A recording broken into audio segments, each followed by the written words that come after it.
আসসালামু আলাইকুম। কি অবস্থা সবার? এটা হচ্ছে আমাদের 2nd ক্লাস। 2nd ক্লাসে আমরা আলোচনা করব প্রোডাক্টের প্রকারভেদ। আ আমি এখন রেকর্ড করতেছি সকালবেলা। এর জন্য আমার ভয়েসটা হয়তো একটু ভারী শোনাচ্ছে। আ আশা করি কিছুক্ষণ পরে ঠিক হয়ে যাবে। ওকে, এটা অনেক ইম্পোর্টেন্ট একটা ক্লাস। প্রোডাক্টের প্রকারভেদ আর এটা নিয়ে হচ্ছে আমরা কাজ করব। তার মধ্যে ২ টা ক্যাটেগরি আছে। একটা হচ্ছে প্রয়োজনীয় প্রোডাক্ট, আরেকটা হচ্ছে লাক্সারি আইটেম। আর আরেকটা আছে সেটা হচ্ছে আপনার প্রবলেম সলভিং আইটেম। এটার আমরা প্রয়োজনীয় প্রোডাক্টের আন্ডারে ফেলতে পারি। ওকে? সো আমরা আগে লাক্সারি আইটেম নিয়ে কথা বলব। অ্যাকচুয়ালি ড্রপ শিপিং এর ক্ষেত্রে লাক্সারি আইটেম নিয়ে কাজ করা একটু রিস্ক। কাজ করা একটু রিস্ক কেন বললাম? লাক্সারি আইটেম অ্যাকচুয়ালি মানুষের খুব একটা প্রয়োজন না। যেমন মনে করেন iPhone। iPhone সবাই ডিজায়ার করে, হ্যাঁ, আমার একটা iPhone থাকুক।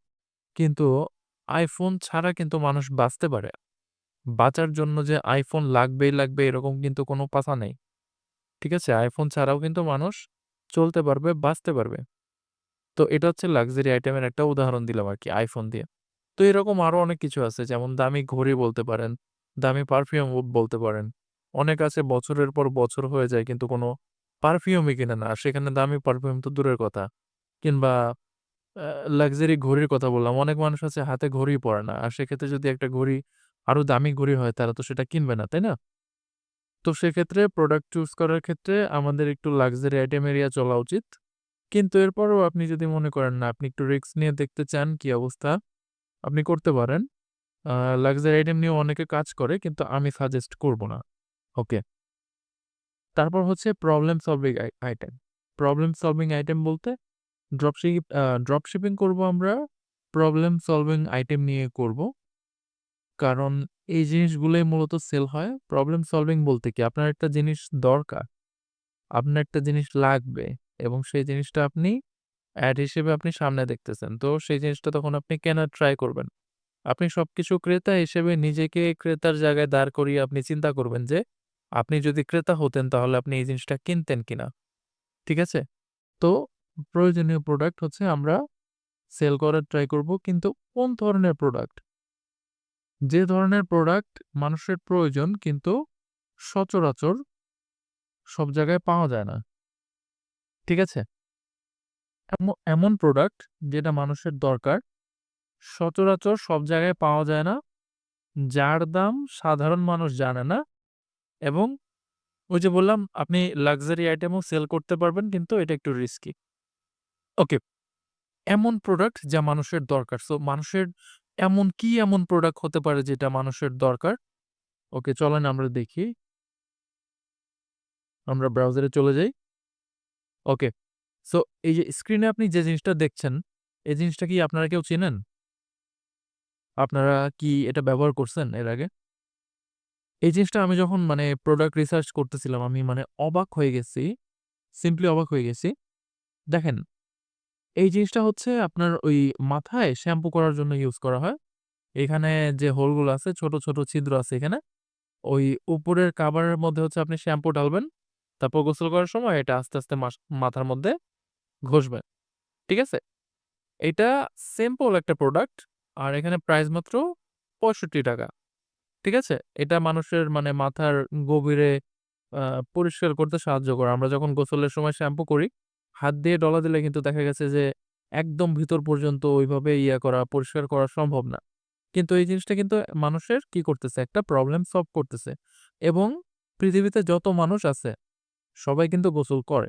সবাই কিন্তু মাথায় শ্যাম্পু নেয়। ওকে?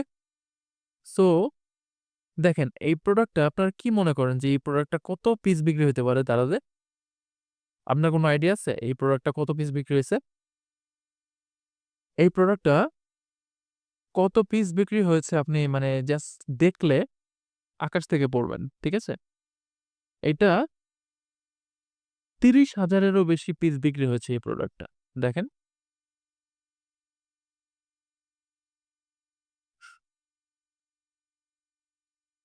কোথায় গেল? ৩১,০০০ বার সেল হয়েছে এই প্রোডাক্ট।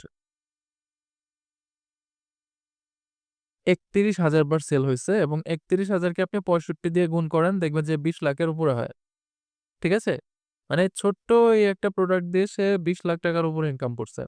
সো এটাই হচ্ছে বিজনেসের মজা। আর এটাই হচ্ছে আপনার প্রোডাক্ট রিসার্চ। আপনার ওইভাবে রিসার্চ করতে হবে যে মানুষের আসলে কোনটা দরকার। ঠিক আছে? তো গেল এই মানে এইটা আমি বোঝালাম একটা জিনিস। এটা হচ্ছে বিজনেস করার মতো একটা জিনিস। এই জিনিসটা কিন্তু সচরাচর আমরা দেখি না। ঠিক আছে? সবাই এটার ব্যাপারে জানে না এবং এইটা মানে মানুষের একটা প্রবলেম সলভ করতেছে এবং মানুষ কিন্তু এই জিনিসটা কিনতেছে। এটার প্রমাণ হচ্ছে ৩১,০০০ বারের বেশি সেল হইছে। তো এটাই তো একটা প্রমাণ, তাই না? ওকে। সো আরেকটা প্রোডাক্ট নিয়ে কথা বলি। এই যে এই মানুষ কিন্তু এখন বাচ্চা-কাচ্চা হলে আগের মতো কোলে নিতে চায় না। ঠিক আছে? সবাই কিন্তু এই ব্যাগগুলা ইউজ করে। তো এইটাও দেখলাম যে ৫,০০০ বার ৭,০০০ বার এরকম অনেক সেলারের কাছ থেকে এই এতবার বিক্রি হয়েছে। ঠিক আছে? তো এই ধরনের আইটেম নিয়েও কাজ করা যেতে পারে। তারপর আছে আপনার এই গ্যাজেট সেকশন। ঠিক আছে? এইটাতে কম্পিটিশন অনেক বেশি। কিন্তু আপনি দেখেন এই যে এটা ১৩০০ বার সেল হয়েছে, এটা ২৭০০ বার সেল হয়েছে, এটা ৩৯০০ বার সেল হয়েছে। ঠিক আছে? প্রাইস কেমন? ৳৩১৯ মাত্র। ৳৩৬০ এরকম প্রাইস দেখলে তো মানুষ কিনবেই। কিন্তু আমরা ৳৩৬০ দিয়ে সেল করব না। এই ধরনের হেডফোন আমরা এই টাকা দিয়ে কালেক্ট করে পরবর্তীতে আমরা ওটা 3 টাইমস এ বিক্রি করব। লাইক ৳৩০০ দিয়ে কালেক্ট করে আমরা ওটাকে ৳৬০০ কিংবা ৳৭০০ দিয়ে সেল করার চেষ্টা করব। ঠিক আছে? এটাই হচ্ছে ড্রপ শিপিং। তো যাই হোক, সো এটা একটা গেল। এই দেখেন এই হেডফোনটা ৳১৭৪ দাম, ৬৬০০ বার সেল হইছে। দামের দিকে যাবেন না। আপনি টোটাল কতবার সেল হইছে ওইটা দিয়ে আপনি এটাকে গুণ দিলেই দেখবেন যে প্রফিটটা কি পরিমাণ হয়েছে। ঠিক আছে? তারপরে যেমন এটা ৳৩২৫ ২,২০০ বার সেল হয়েছে। এই হেডফোনটা ১৭,০০০ বার সেল হয়েছে। অলমোস্ট ১৮,০০০ বার। ১৭,৯০০ মানে এই অলমোস্ট ১৮,০০০ বার সেল হয়েছে। ১৮,০০০ কে আপনি ২৫৯ দিয়ে গুণ দেন, তাহলে আপনি বুঝতে পারবেন যে ওদের কি পরিমাণ টাকার সেল হয়েছে। ঠিক আছে? এটা একটা আইটেম গেল। তারপরে হচ্ছে এই সামান্য একটা জিনিস। ঠিক আছে? এটা দিয়ে কি করে? করে থালা-বাসন পরিষ্কার করে। রান্না-বান্নার থালা-বাসন পরিষ্কার করে। কিন্তু এইটা দ্বারা যে এই আইটেমটা সেল হয়েছে ২০,০০০ বারেরও বেশি। দাম মাত্র ৳৫০, ডেলিভারি চার্জ আছে। কিন্তু এই প্রোডাক্টটা বিক্রি হয়েছে ২০,০০০ বারেরও বেশি। ঠিক আছে?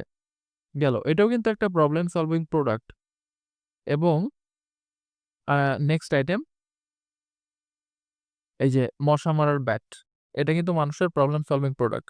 কারণ মশা মানুষকে অনেক ডিস্টার্ব করে। আপনি যদি সুন্দর একটা এড বানাতে পারেন, ভিডিও বানাতে পারেন, মানুষকে দেখাতে পারেন যে মশা-মাছির কারণে ডায়রিয়া হচ্ছে, ম্যালেরিয়া হচ্ছে, ডেঙ্গু হচ্ছে, চিকুনগুনিয়া হচ্ছে, আরো অনেক রোগ হচ্ছে। আপনার সন্তান, আপনার বৃদ্ধ মা-বাবা এদেরকে মশার কামড় থেকে রক্ষা করুন কিংবা ডেঙ্গু, ম্যালেরিয়া এ ধরনের রোগ থেকে রক্ষা করুন। এই টাইপের যদি ইমোশনাল এবং appealing ভিডিও বানিয়ে আপনি যদি এড ছাড়তে পারেন সেক্ষেত্রে আপনারও সেল হবে আশা করা যায়। এখানে এই ব্যাটগুলা সেল করতেছে ৳৬০০ দিয়ে। ঠিক আছে? আমরা এগুলা ৳৬০০ দিয়ে কালেক্ট করে ৳১,০০০, ৳৯০০, ৳৮০০ ও সেল করতে পারি। আর আমরা আমাদের প্রোডাক্ট দারাজ থেকে কালেক্ট করব না। আমাদের প্রোডাক্টের জন্য আলাদা প্ল্যাটফর্ম আছে। সেটা আমি আপনাকে দেখাবো পরবর্তী পর্বে। সো এই পর্বে জাস্ট প্রোডাক্ট গুলো নিয়ে আলোচনা করতেছি।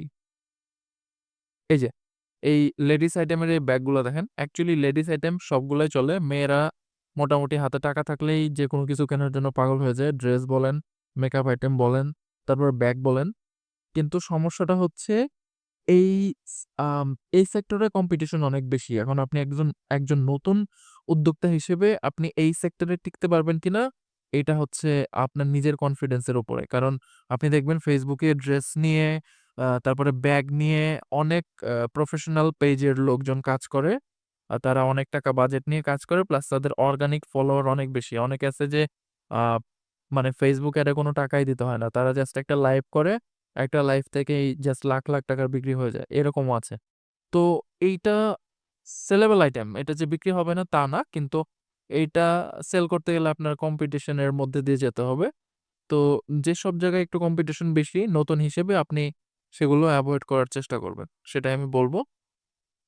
তারপরে আচ্ছা এগুলা হচ্ছে আমরা কয়েকটা প্রোডাক্ট দেখাইলাম। তারপরে হচ্ছে আপনার হেলথ রিলেটেড যে আইটেম গুলো আছে যেগুলা মানুষের মানে স্বাস্থ্য সচেতন মানুষের জন্য দরকার। যেমন ওয়েট মেশিন হতে পারে, ওজন মাপার ডিজিটাল মেশিন হতে পারে কিংবা ডায়াবেটিস মাপার যে যন্ত্রগুলো আছে সেগুলো হতে পারে, ব্লাড প্রেশার মাপার যে মেশিন আছে সেগুলো হতে পারে।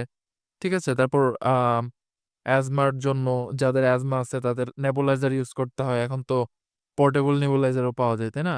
সো এগুলো নিয়েও কাজ করা যেতে পারে। মানে মানুষের যেগুলা আসলেই প্রয়োজন। আর যেসব জিনিস লাক্সারি আইটেম আগে থেকেই বললাম যেমন ঘড়ি, পারফিউম এগুলা মানুষের হলেও চলে, না হলেও চলে। সো এই টাইপের জিনিস নিয়ে ব্যবসা করে বেশি আগানো যাবে না। তো প্রোডাক্ট রিসার্চ এর ক্ষেত্রে কখনোই ভুল করা যাবে না। আপনি যদি একটা ভুল প্রোডাক্ট রিসার্চ করে ভুল প্রোডাক্ট যদি আপনি চুজ করেন, তাহলে আপনি লস করবেন। এবং আপনি যখন লস করবেন শুরুতেই, তখন আপনার মনোবল ভেঙে যাবে। আর মনোবল ভেঙে গেলে আপনি আর বেশি দূর আগাতে পারবেন না। তো এইটা সবসময় মাথায় রাখতে হবে। আর প্রোডাক্ট রিসার্চ আপনি প্রতিদিন করবেন। আপনি ব্যবসা করেন আর না করেন, শুরু করেন আর না করেন, আপনার প্রোডাক্ট রিসার্চ প্রত্যেকদিন করতে হবে। আপনি Facebook অন করলেই যে Facebook এ যে এড গুলো আসে, কি, কি এড আসতেছে, কত টাকা দাম দিয়ে তারা সেল করতেছে, এইসব আপনার মাথায় রাখতে হবে। আর প্রোডাক্টের দাম নির্বাচন করার ক্ষেত্রে আপনি সবসময় একজন ক্রেতা হিসেবে চিন্তা করবেন যে আপনি যদি কিনতেন এই প্রোডাক্টটা অ্যাকচুয়ালি কত টাকা দিয়ে কিনতেন? এই দামে এই প্রোডাক্টটা কি আপনি কিনতেন কিনা? ঠিক আছে? প্রোডাক্ট সেল করার জন্য আপনার যে ক্রেতা, তাদেরকে এইটা ফিল করাইতে হবে যে তারা এই প্রোডাক্টটা কিনে জিততেছে। ঠিক আছে? তারা যখন এটা ফিল করতে পারবে যে না, তারা এই প্রোডাক্টটা কিনে জিততেছে, এই প্রাইসে কিনে জিততেছে, তখনই হচ্ছে আপনি প্রফিট করতে পারবেন। এর জন্য মার্জিনটা রাখতে হবে ঐরকম। মানে বেশি লোভ করা যাবে না, আবার লসেও ছাড়া যাবে না। ঠিক আছে? তো এটা হচ্ছে আমরা প্রোডাক্ট রিসার্চ নিয়ে কথা বললাম। তো এভাবে আপনারা দারাজে আসবেন, দেখবেন যে কোনগুলো অনেক সেল হচ্ছে। ৩০,০০০, ২০,০০০, ১০,০০০ এর উপরে সেল হইছে। দ্যাট মিনস এই জিনিসগুলা মানুষ কিনতেছে। ঠিক আছে? এখান থেকে আপনি একটা ধারণা নিতে পারবেন। ওকে। সো প্রোডাক্ট রিসার্চ তো হয়ে গেল আমাদের। আমাদের নেক্সট পর্বে আমরা জানবো হচ্ছে আপনার ড্রপ শিপিং এর জন্য যে প্রোডাক্ট গুলো, এগুলো আপনি কম দামে কিংবা ১ম অবস্থায় ফ্রিতে আপনি কোন প্ল্যাটফর্ম থেকে নিতে পারবেন। তো নেক্সট পর্বে সেসব নিয়ে আমরা আলোচনা করব।